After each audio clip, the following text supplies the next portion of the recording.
Greetings, YouTube. The doctor is in. Dr. Urias Papers here, coming at you with another commentary on Marvel Contest of Champions. And today on the Doctor's Spell Prognosis, we are talking about the announcement that just came out at 11:42 a.m. of the Act 8, Chapter 3, also called Illumination. And it's coming out on October 18th, which is in 6 days, next Wednesday. But first, don't forget to hit that subscribe button if you like this video. Hit the like button. And if you have any questions or comments, please leave a question or a comment. All right, so here's our announcement from Kabam Ma'ike. We do that on purpose because he spells his name with 2 I's. Welcome to Chapter 3 of Marvel Contest Act 8, coming 18 October. So they're changing a few things in this. This obviously is a ploy to get us to get into relics more, because they're really making kind of this, a lot of the nodes on this relic-centric. I guarantee there's going to be a node in here somewhere that you will not gain power unless you have a relic. You will do reduced damage unless you have a relic.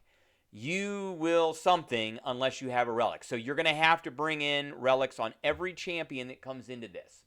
So they are going to kind of get away from the weapon, disarm, unarmed capture system where we had some champions that had a weapon on them or something happened and it activated a weapon on the opponent, and then you could do something like intercept them and it would disarm it, or you could hit them with a heavy and it would disarm it, and then you would intercept them and you would capture it.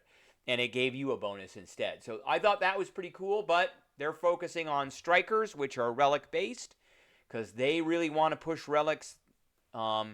Relics have not really been, I would say, super popular. They haven't had a massive impact on the game, so they're going to make us have an impact on them.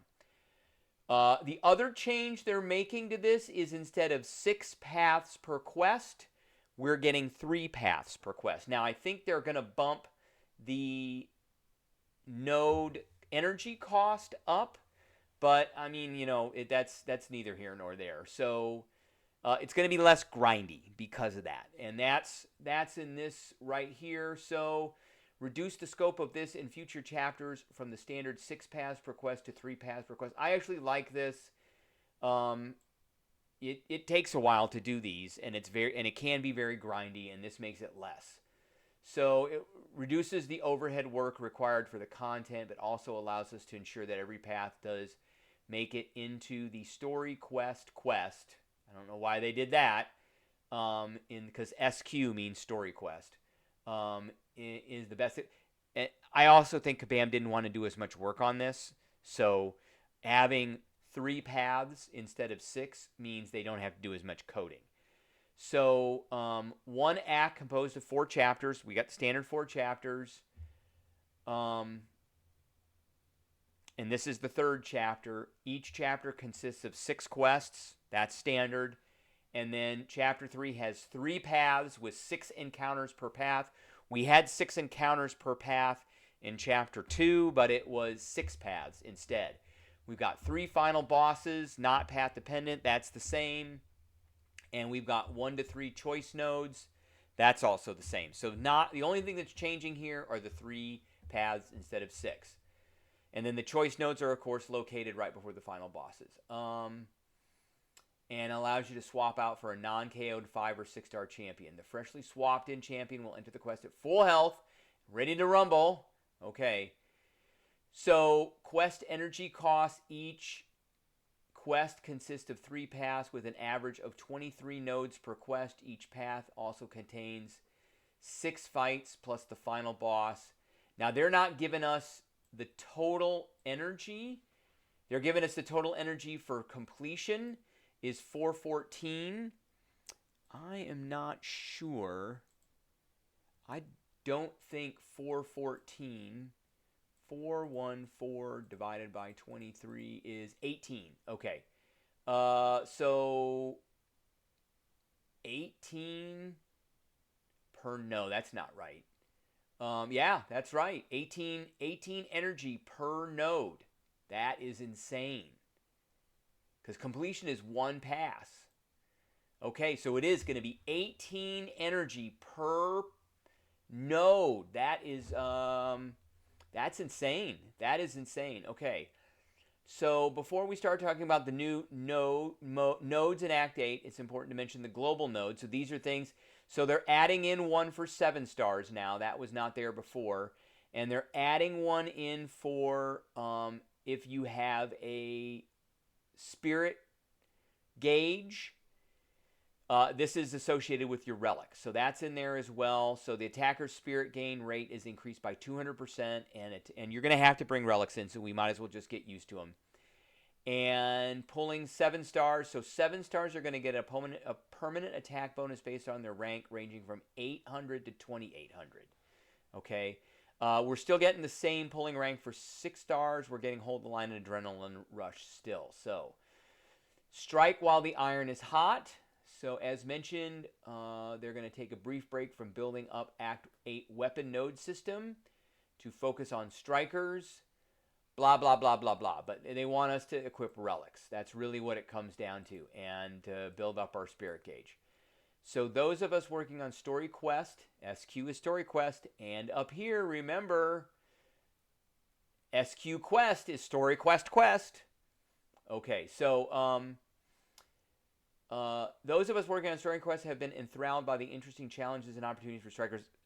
They're just trying to get us all excited about relics, which nobody's really excited about relics. So weapon of choice, weapon nodes are a staple of Act 8 and core to its narrative of antagonists repurposing the powers of heroes and villains. These highly interactive quest nodes carry on into Chapter 3 and have now been combined into complete experiences where the player can choose disarming and punishing an opponent with unarmed bonuses or capturing a weapon. So we're going to get a choice, apparently. Wait, there's more. Yes, there's one last thing to mention, the addition of a brand new set of class benefit nodes. That's right, the Act 7 Classic is back. So we're going to probably have to bring in certain relics on certain champions that can do certain things for certain classes. This is very similar to kind of what they do with the event quest. We've concocted another set of nodes explicitly designed to change up and challenge your roster by rewarding some unconventional class mechanics found across MCOC. You always have the option to play around or ignore these new nodes, but trust us, you'll want to see what kind of rewards they have in store for bringing the right champion. So essentially, they're going to make certain fights require certain champions that are not used all the time, like a Red Skull or a Dr. Octopus or something like that, so that we use unconventional things. So let's see. Into the Heart of Darkness. So our big boss in this is going to be Iron Man Cerastes, who was corrupted by the Ouroboros. So it's an evil organization. And Tony Stark has been driven mad by the Ouroboros and its mysterious celestial technology. And he became the perfect amalgamation of man and machine. So it'll be pretty cool to see what he looks like. We don't know anything about him. So we'll have to figure that out. Here are the rewards. There are no Tier 3 alphas, and there are no Tier 6 basics. Not in this at all. So you'll have to do the Chapter 1 and 2 to get some of that stuff. But for completion, we're getting a 3 to 4 rank up gem crystal. That's a rando. 2 to 3 rank up gems. Those are generic. And a 6-star awakening gem. That's generic. 40 6-star sig up stones. Those are generic. I don't know why they're given 40 instead of 50. 2 6-star Nexus hero crystals. 1 5-star relic crystal. Again, they're pushing relics. 5,000 7-star hero crystal shards. So a third of a 7-star.